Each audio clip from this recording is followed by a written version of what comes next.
So let's set the scene. We want to look at John 21, 4-8. Can you pull that May up? I? Yeah. 21, 4-8. This is right when they're like, getting ready to see him for the first Oh, time. yeah. But when the morning had now come, Jesus stood on the shore. Yet the disciples did not know that it was Jesus. Then Jesus said to them, "Children, have you any food?" They answered him, "No." Then he said to them, "Cast the net on the right side of the boat, and you will find some." So they cast, and now they're not able to draw it in because of the multitude of fish. Therefore that disciple whom Jesus loved said to Peter, "It's the Lord." Now when Simon Peter heard that it was the Lord, he put on his outer garment, for he had removed it, and plunged into the sea. But the other disciples came in the little boat, for they were not far from land, but about 200 cubits, dragging the net with fish. That's a famous story. I think a lot of people have heard about fishing on the other side of the boat. That's right. There's a meaning to all this. There's got to be. Why are you telling me this? I'm looking for help. And like, God himself has come back, and he's reuniting with the people that he was most around before in his life.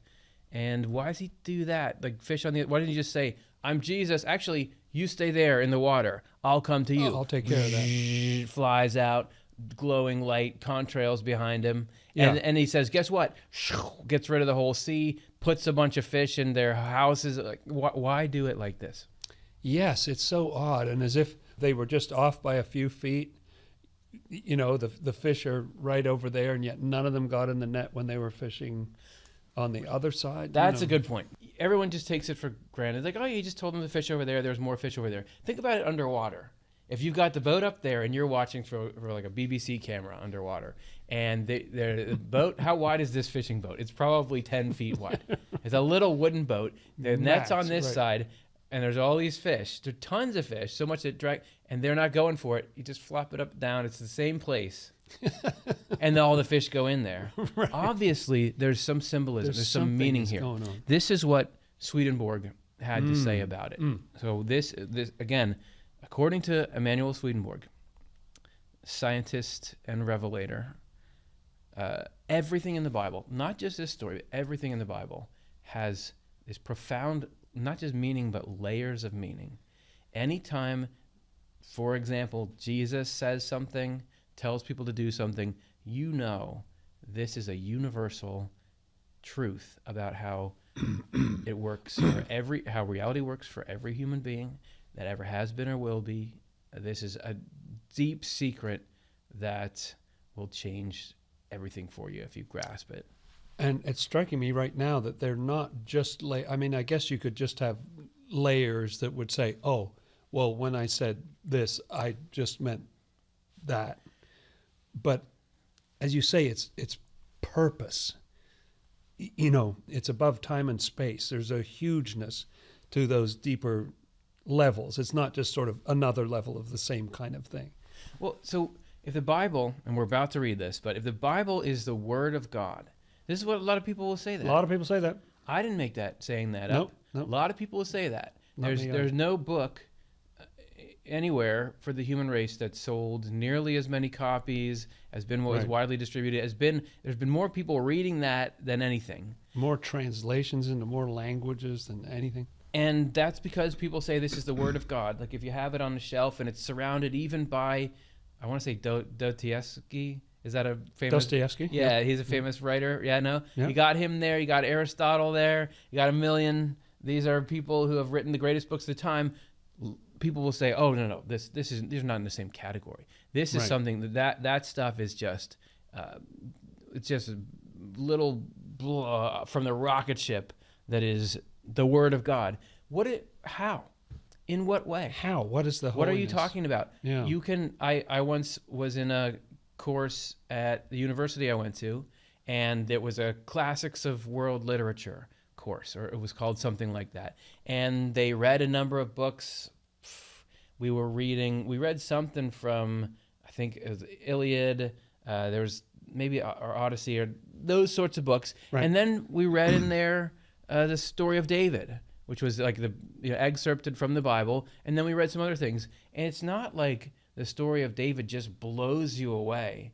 like in its writing style or its characters or its themes or Yeah. even the lessons you can take away from it.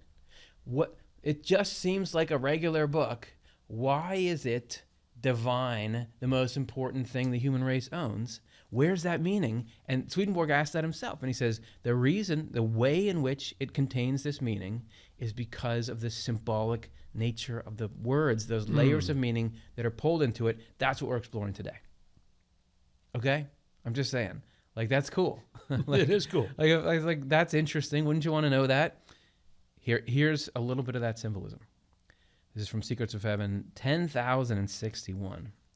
Casting the net on the right side represented the reality that when good is the side on which people act or teach, they net countless items of truth, but not the reverse. Oh, right. So it's not just when they do that, they're better at fishing. It's when they do that, they're catching more truth. So the fish stand for truth.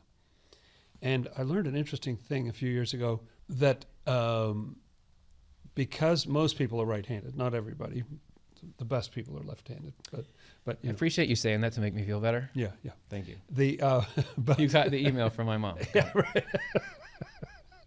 Don't bring that up. He's not very good at sports. They would steer. The most important function was to steer the boat. Then with any leftover energy you have, you would cast a net on the left side of the boat. Always, because you've got to steer. The most important thing is to control where the boat is going, of course. And so what Jesus was saying was that they would have to actually dismantle something about the boat, move all that mechanism over to the other side, steer it with, for most of them, their weaker hand in order to put more of their energy into the fishing. I just love that. Somehow it is about priorities. Like, is it more important, like your 5-year strategic plan, or, what's more important, the steering or the good that you're doing? If you make the good primary, then there's all kinds of truth that comes.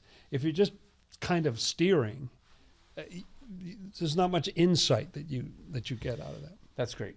So, and it makes me think, we've got the mission in front of the two of us right now, should we choose to accept it, is we just went in there hyping up how great the Bible is because it's got divine truth. And Swedenborg gives you this great explanation that shows for the rational mind in a way that it can apprehend or comprehend, this is really divine wisdom in here. And then we read what it means, and people might, what are you talking about? Huh? What's that? Uh-huh. So can we explain how this is something that's important and consistent?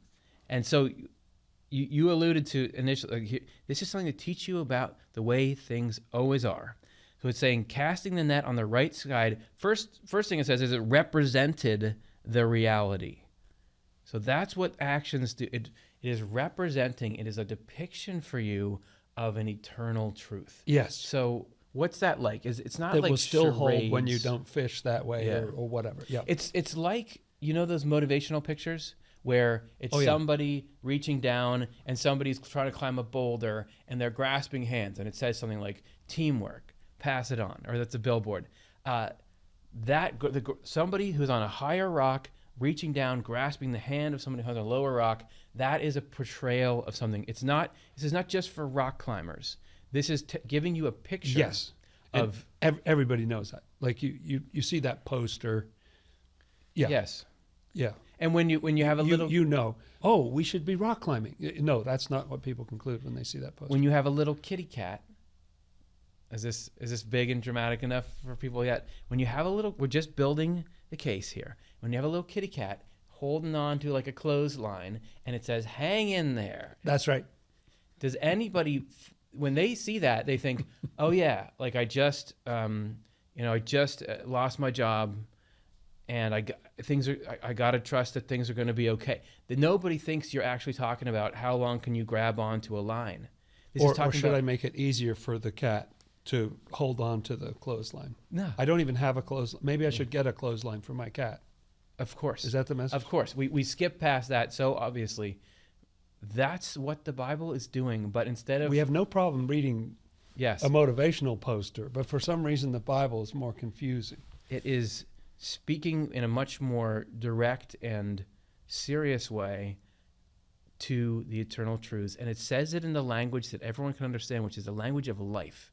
It is using life as a language. So here, when Jesus says, fish on the right-hand side of the boat, everybody knows there's left and right. Everybody knows what a boat is. Everybody knows what trying to gather fish is. Yep. That is telling you in your life, for the human race as a whole, throughout history, for everyone who's to come, there's a universal truth, which is that, and we're about to find out what that is. When good is the side on which people act or teach, they net countless items of truth, but not the reverse. Yes, and so I think what he's saying there, like he lived in a world, Western Europe at the time, with a lot of Protestant teaching about faith alone, that's how you're saved. So it's about what you think and what you believe. And he's saying if your teaching is based on goodness, like being a good person, loving others, not on the primary thing is to believe this, that doesn't lead to much truth. But if it's about love, all the truth you get all the truth you need that goes with that, because it's truer, it's more genuinely true. Because there's always have been, still are, all these, let's just zoom into Christianity, let alone the other great religions of the world. You got Christianity, and within there's all of these different sects, and there were in Swedenborg's times, and branches and beliefs. Everybody's trying to parse through, generally based on the Bible, trying to parse through there and figure out what do you do with this? How do you make it work? Right. What's the message? What's a good person? What is the message that we're trying to pull out of this? What life does this prescribe in detail to human beings? Yeah. And what Swedenborg is saying is you have to have the right starting point. Who cares what your ideas are? That won't determine how far you go. It's what's your motivation for doing the religion thing in the first place. Yes. Why are you there? As Swedenborg knew well, he was friends with a lot of powerful people in the church, and he knew that if you're in the religion game because you want power and you want wealth or you want revenge or whatever, then it doesn't matter. You're fishing on the wrong side of the boat. Or if you're just kind of focused on those concepts without looking at your motivation, just concepts what matter, you're not going to realize that you're falsifying them all. You're getting it wrong. You're missing the boat. Nice. You're missing the boat. I like how you did that. Yeah, you're twisting the truth, and you're not trying to find the truth. Like if something came up that contradicted your point of view, you don't want to hear it. This is my story and I'm sticking to it. Even beyond religion, so goodness and truth being these two things that are symbolized by these two different sides and the order of them, that's what all of reality is about. So if you can see this in the human being, because we call each other human beings because we know we're conscious, and there's two main parts of your consciousness, your feelings and your thoughts. Right. Feelings and your thoughts. Right. I was very surprised when I first kind of read that and tried to think about that, because I thought, well, but I have memories, and then I don't know, I have different things. Is it really just two things? But the more I go along, I say, no, that is exactly what people are. They're drives or desires or passions or whatever you call it.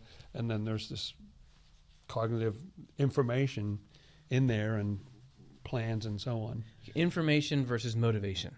Yeah. These are the two sides of the boat. Right, and he's saying, everybody knows that you got that. Everybody knows that you've got that. Guess what?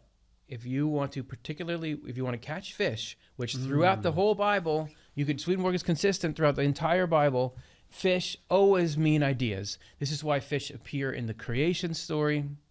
They're right there in Genesis, right at the very, very beginning of Genesis. Yeah, everywhere the fish show up, and they keep coming back. Everywhere in the Bible, they are referring to facts or ideas. So if you want to if you want those things to lead you in the right direction, if you want to understand the mystery of the Bible or of life, you need to start with love and make that primary. Yeah. And if you don't, you're going to ruin religion, which, Swedenborg says people did. The Yep. Christianity got it wrong. And they didn't invent it. It was done by previous religions before that got sort of focused on other things. And That is actually, yeah, and you might think, well, who cares about what happens with religion? Religions exist as the means by which God intends to lead people to heaven. These are the teachings by which you form yourself, and it seems like you form yourself. It's actually God doing it, to become the kind of person who can go to heaven and have heaven inside them. That's how God reaches out into the world and molds people, and those religions always get ruined by focusing too much on ideas and ignoring the motivations that go into those ideas. And That's right. so you have the corruption that comes from people who have a love of dominion, love of or greed, or anything else. Those things get in there and ruin it because you're not paying attention to those. So here he is saying, I'm warning you about the thing that constantly ruins my attempts to reach out to you all and help you. so it seems like one simple instruction to these disciples. He happens to show up when they happen to be fishing. One simple, but that's for all time, for all of us. Like, fish on the right side of the boat. Yeah. Should be a poster for that. You can see in your own fish on the right side of the boat. A cat fishing on the right, like reaching over with his paw. So you can always say that to yourself in your mind, fish on the right side of the boat. And as you understand more and more what that means, there's infinite utility in that. Yes. Okay. So suddenly it means a little more than just like, okay, here I'm giving you a little advice in a fun way to reunite. So you could sort of see why that's, at least in this story, I forget, but I think it's one of the first things, isn't it? Like, it's Yeah. he appears, and so the first thing said is a big deal. Like, that's supposed to steer everything. So keep that in mind, kind of thing. But hang on to that principle, and then we'll tell you some more. So he is telling you important things when he comes Yes. back. All right, let's continue. Would you mind reading for us John 21, 9 to 14? 9 to 14. Okay.